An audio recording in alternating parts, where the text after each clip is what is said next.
Arka pas. Crespo.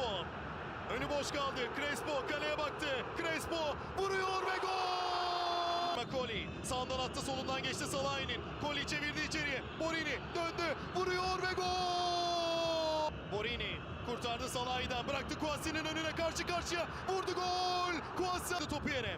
Lincoln sıyrıldı Salih'ten. Lincoln ortayı yaptı. Kafa vuruşu ve gol! İrfan Can'ın pası. Crespo elle oynama iddiası ve beyaz Valencia geliyor. Vuruyor ve gol! Dreşević.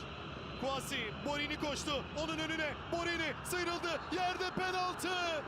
Borini geldi.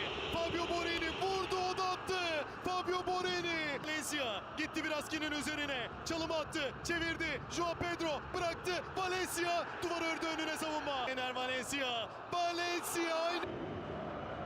Caner ceza sahası içine. Kolkır havalandırdı. Bir kafa, gol! Çatağını başlatıyor. Atilla Salah'ı. Batshuayi. Nefis top. Batshuayi. Kontrol. Batshuayi!